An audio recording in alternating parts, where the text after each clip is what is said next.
Hey guys, welcome back to another sports stuff video. Today, we're going to be talking about my offensive line rankings for the 2024 NFL Draft pre-NFL Combine. So if you guys do enjoy, please leave a like, comment, subscribe, hit notification to be notified when I post next. As you know, I'm doing all position groups pre-NFL Combine. Then post-NFL Combine, I'll be doing another series of this. And then right before the draft, I'll probably do one mega video where it's my final rankings the day before the draft. But if you guys do enjoy, please leave a like, comment, subscribe. Let's get into this video. My rankings. Obviously, there's gonna be what I'm doing is offensive line. So let me go.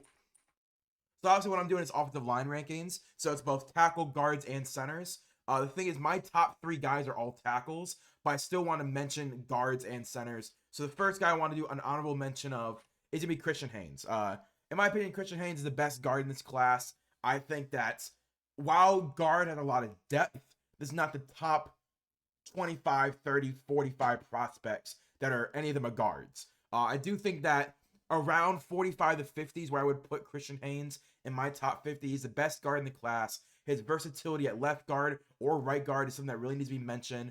He uses a great use of balance against defenders. I don't see him often when he's getting bull rushed, losing that losing that battle of footing. I think he always puts up a very good fight. I think that he always plants that back foot to really try and push guys out of their way. He has good footwork, good technique, good hand placement on both pads. I think that Christian Haynes, at only 6'2", 318, which is probably the only knock I really have in his game, he uses that to gain advantage on those bigger guys. Like if I saw Christian Haynes versus Calais Campbell, I still think Calais Campbell's going to win. But Christian Haynes is going to deter him so much that he's not going to get to the quarterback.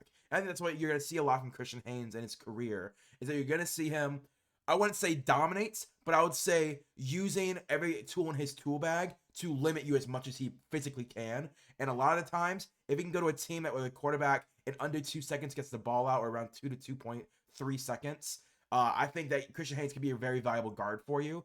He could bust if not developed by the right team. At 6'2", 318, it is, again, it's just very short for an offensive guard. I completely understand. Usually you want you guys 6'3", 6'4", 6'5", even 6'6" in some teams at offensive guard. 6'2" is on the shorter end, but I think if you can get a team like that I wouldn't say it has a short quarterback, but a team that could utilize a short offensive lineman more than others, I think Christian Haynes can develop. I am gonna give him a second round grade though. I don't know if he can sneak into the first. I don't see the, like when I'm doing my mock drafts, I don't see the place where an offensive guard or you know, anyone else for that matter. Like there's multiple positions that I don't see guys towards the end of the first round drafting guards. I think this class is very deep, like I just said. I think it's very deep, but I think that's more deep, all of them congested, than tackle, for example.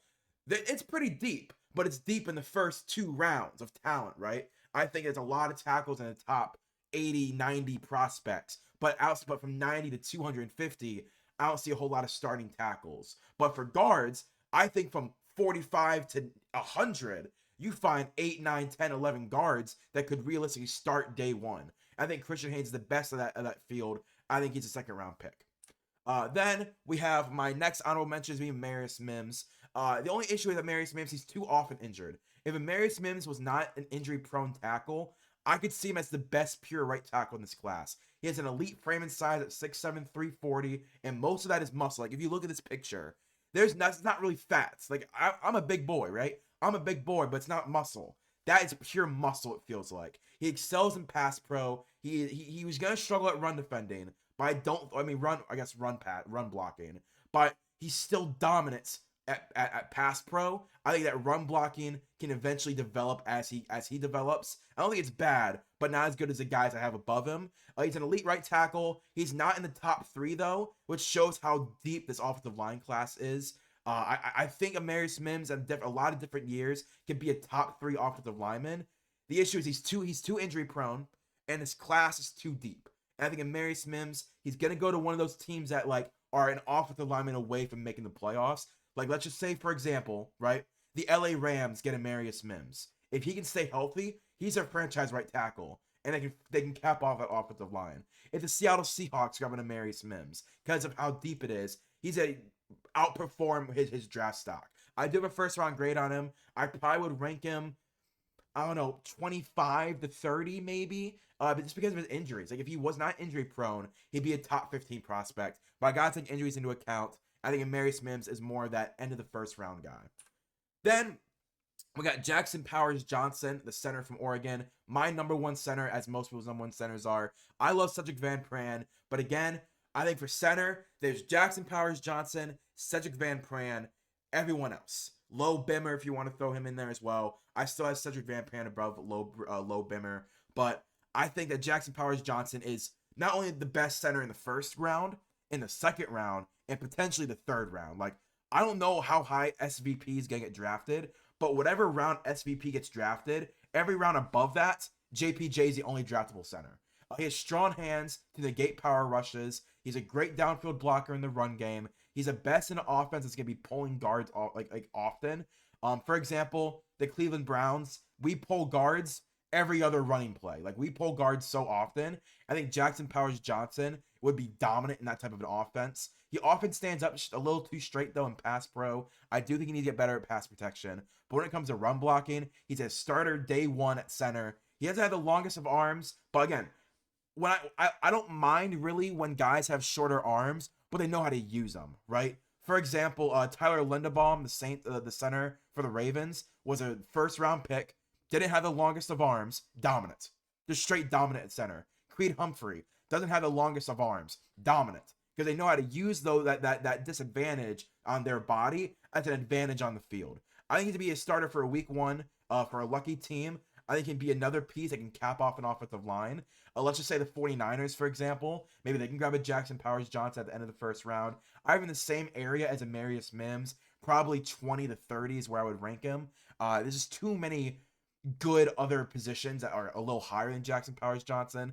For example, I have like 4 or 5 first round graded wide receivers. I have 2 first round graded tight ends. I have like 8 first round graded defensive tackles and defensive ends and line. Like I have so many other guys rated higher. It's not that Jackson Powers Johnson isn't better than them, but positional value, he's gonna be a little lower. But again, I do have a first round pick on him. I think he's probably gonna go around pick 20 to pick 25, but 20 to 30 is the range I think is where he's gonna go.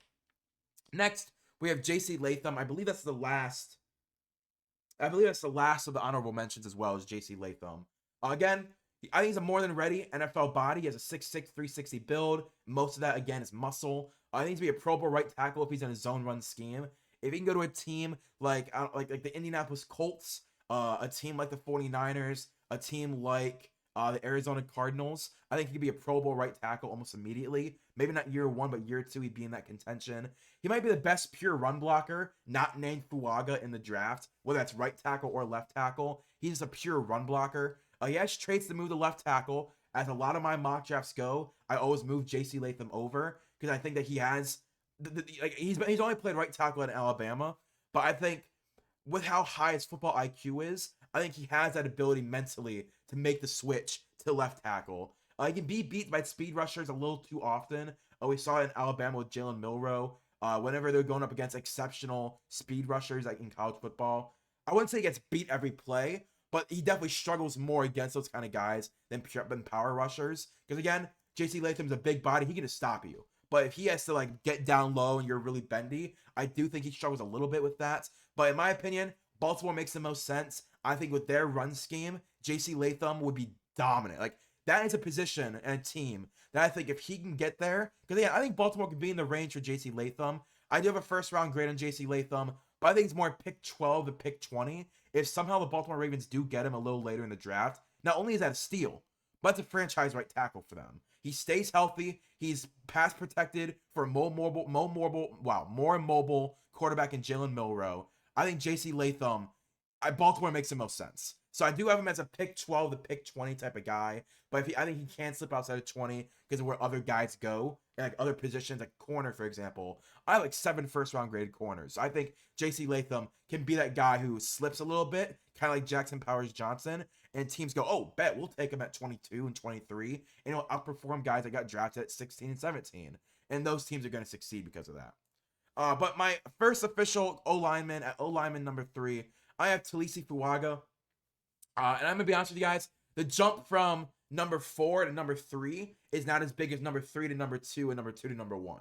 Talisi Fuaga, he's dominant in the run game. Again, I think because of how he plays, he's the most dominant run blocker. Well, why do I keep saying run blocker? Run blocker. Yeah, he's the most dominant run blocker in this draft. I think Olu Fashanu, Joe Alt, JC Latham, all of them, they're all really good.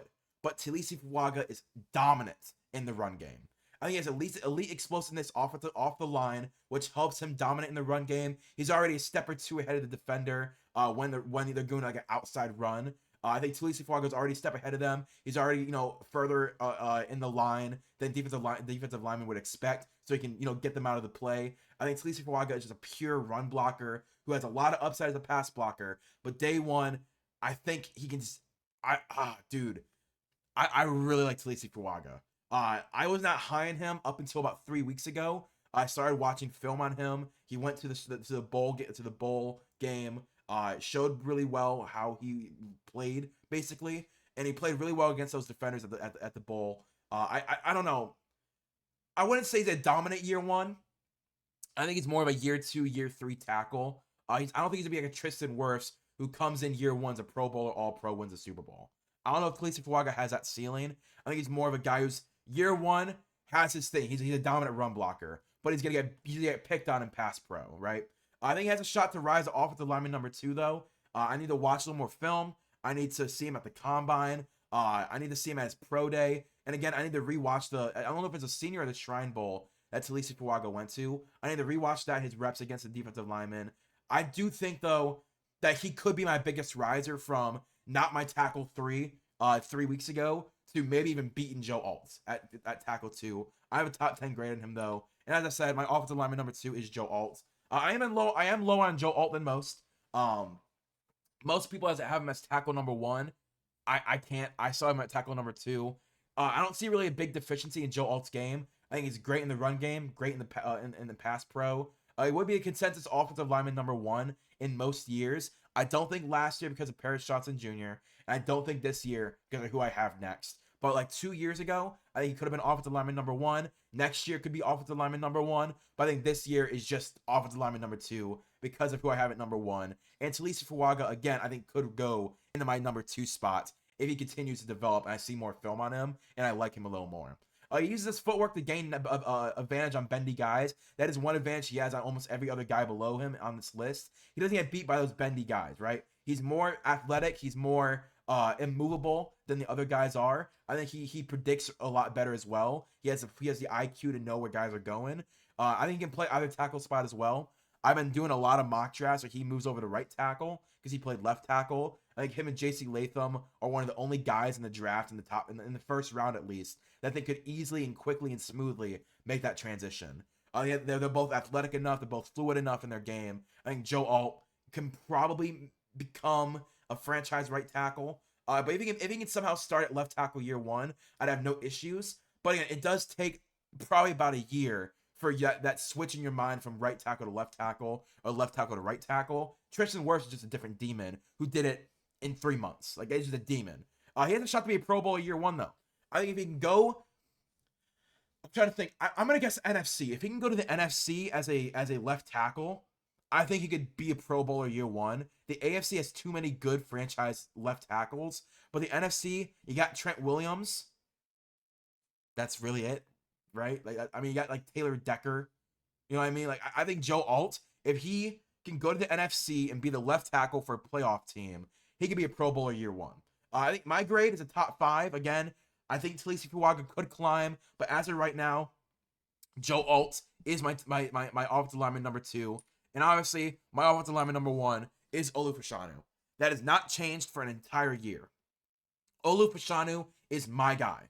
Yes, I wouldn't say he improved his stock. I'd say his stock stayed the same after this year at Penn State. He's the best pass blocker, period. Tackle, guard, center. He is the best pass blocker in this class.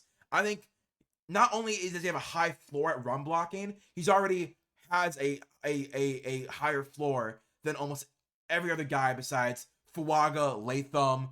Like, I think he has a higher run blocking floor than Joe Alt, but I think Latham and Fuaga beat him out right now. but his dominance in pass blocking, like Fuaga has in run game, makes him a head and shoulders above everyone else in pass blocking. But I think also with his build and his physicality at pass pro, if he can really just make that mental click that, oh, like I'm run blocking, like I need to do this, this, and that, I think he can dominate at run blocking as well. He's powerful, athletic.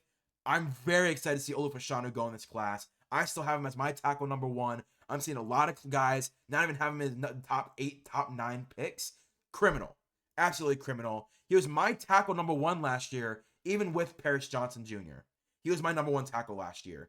And the fact that he went back to Penn State to get his degree and improve even more has me sold. I love Olu Fashanu. I genuinely believe he can be a Pro Bowler year 1 no matter what conference he goes to. The AFC has a lot of really good left tackles, but Olu Fashanu could be a Pro Bowler year 1. Same in NFC. Like, Joe Alt, I think, would struggle in the AFC unless he went to, like, the Chiefs, right? Like, unless he went to a team that was going to go to the Super Bowl. Like, I think Olu Fashanu, no matter what, is going to dominate, get those clicks on Twitter to where, like, you guys see his crazy clip from Olu Fashanu. No matter what, I think that he's going to dominate. He's improved every year. He has room to go. I don't have any deficiencies in his game. I think his pass blocking is number 1. I think his run blocking is number 3. Like, that's the best tackle in this class, best offensive lineman in this class. My grade is top 5, but I would say he's going at number 4. Well, let's just say, for example, the Bears don't take Caleb Williams, they trade back. Caleb Williams, Drake May, Marvin Harrison Jr. Number 4 is whatever. It's the Cardinals, right? They would grab Olu Fashanu pairing with Paris Johnson. I've been saying that they're the best tackle pairing you can build for Kyler Murray. I love Olu Fashanu. No matter where he goes, I'm going to root for him. Not much can make me take Joe Alt over Olu Fashanu, because I have, like, Talisi Fuaga, Joe Alt, Olu Fashanu, right? There's a bigger gap, smaller gap here. So I think Talisi Fuaga can overtake Joe Alt if I can watch some more film on him. But I don't see anyone overtaking Olu Fashanu, because I watched Olu all year on purpose because I liked Olu Fashanu. So in my opinion, best offensive lineman in this class. That's my rankings pre-NFL Combine. Again, it could be a couple of risers. I don't see my top 3 moving outside of number 3 to number 2. But my honorable mentions, I could see J.C. Latham staying at 4. I could see maybe JPJ falling down to 6 and seeing, who was it? And seeing Amarius Mims move up. Like, that's such a deep class, right? That is 7 guys in the first round. And I didn't even mention Graham Barton. I didn't mention Troy Fontenot. I didn't mention, who else did I not mention? It was on purpose. I didn't mention everyone. I didn't mention Jordan Morgan. Jordan Morgan. Didn't mention Tyler Guyton.